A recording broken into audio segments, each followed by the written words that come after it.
जय जवान जय किसान। मैं खियाराम, मेरा नाम खियाराम देवासी ग्राम पालियास का रहने वाला हूँ।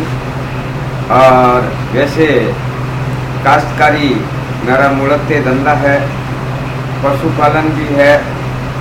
और ग्राम पंचायत पालियास में एक ही फसल, एकल फसल होती है। हम लोग बरसात के पानी के ऊपर ही निर्भर रहते हैं, क्योंकि हमारे यहाँ जो नीचे जो गहरा जो पानी है वो करीबन 350-400 फीट पे मिलता है। और उस पानी में फ्लोराइड की इतनी मात्रा है कि 8 साल का भी 60 साल का दिखाई देता है।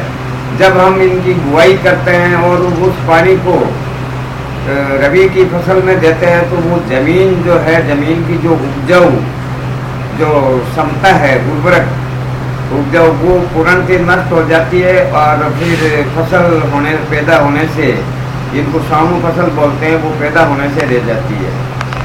और हमारे यहाँ मूलतः मूंग, गवार, बाजरा, मोट और तिलहन की खेती, मूंगफली वगैरह तिलहन की खेती होती है। इसमें सबसे ज़्यादा पैदावार जो होती है वो होती है मूंग की। और मूंग 1 बीघे में तक करीबन 7-8 मन, 9 मन के समथिंग बैठ जाता है। और उसके बाद गंवार की जो फसल होती है, गंवार की फसल हमारे मूंग से भी बहुत ही टॉप की फसल होती है। और गंवार समथिंग 1 बीघे में 8-10 क्विंटल बैठ जाता है। गंवार की कुट्टी काश्तकार के काम आ जाती है और गंवार स्वयं बिक जाता है। यूँ करके काश्तकार को फसल का लाभ मिल जाता है।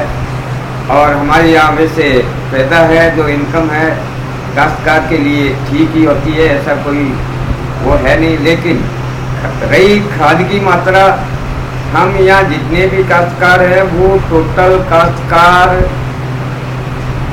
जो कृत्रिम खाद है उनको ज़्यादा यूज में लेते हैं। और प्राकृतिक जो खाद है उनको 30% लोग हैं जो प्राकृतिक खाद को यूज में लेते हैं। जैसे कि कृत्रिम खाद में DAP वगैरह, और फिर फसल ऊपर आ जाती है तो उनके ऊपर अपन ये यूरिया वगैरह का छिड़काव हम लोग करते हैं, जिससे हमारी उर्वरक क्षमता बढ़ती है। उर्वरक क्षमता बढ़ने से हमारी जो पैदावार है वो अच्छी होती है। ये हमारा मूल यहाँ का मतलब काश्तकारी का व्यवसाय है।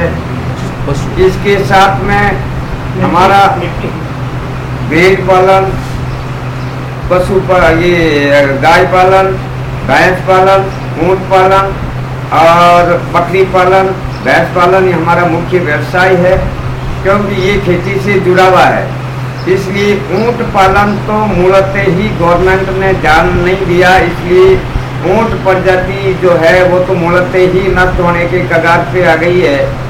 पहले ऊँट के टोले हम लोग पालते थे, लेकिन हमें किसी प्रकार का गवर्नमेंट का संरक्षण नहीं मिला। उनकी वजह से ऊँट पालन है मूलतः नष्ट हो गया है।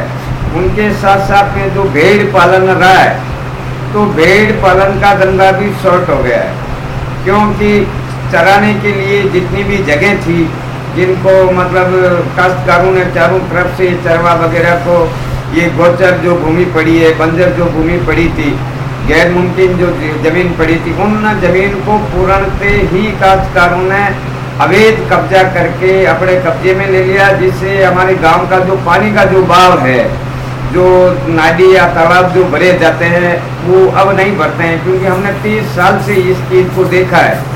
30 साल पहले पानी तालाब भरे जाते थे, जिनकी वजह से हमारे पूरे साल पानी चलता था। लेकिन ये जो अवैध कब्जा लोगों ने जो कर लिया है ज़मीन पे, उनकी वजह से पानी भी बहुत कम पड़ गया, जिससे पशु रखने में हमें बहुत दिक्कत होती है। पशु रखने में बहुत ही बड़ी दिक्कत होती है, फिर पशु चराने में बहुत बड़ी दिक्कत होती है। इसलिए हमारा जो दूध वगैरह पशुओं से हमें जो प्राप्त होता है, वो दूध वगैरह भी कम मात्रा में होता है। कम मात्रा में होने की वजह यही है कि चराने की जगह जो हमारे पास में बहुत ही शॉर्ट पड़ गई है। इस वजह से ये भेड़ पालन वगैरह तो मूलतः बंद होने जा रहा है। गवर्नमेंट की जो पशुपालकों के लिए जो निःशुल्क दवाएं दी जा रही है, हमारे यहाँ पशुपालकों के लिए वो है नहीं। जो अपने गवर्नमेंट हॉस्पिटल वगैरह ऐसा कुछ नहीं है। कभी कभार कंपाउंडर आते हैं, फॉर्मेलिटी करके चले जाते हैं, नहीं तो हमें फ्री दवाई जो मिल रही है पशुपालकों को तुरंत वो बराबर मात्रा में नहीं मिल पाती।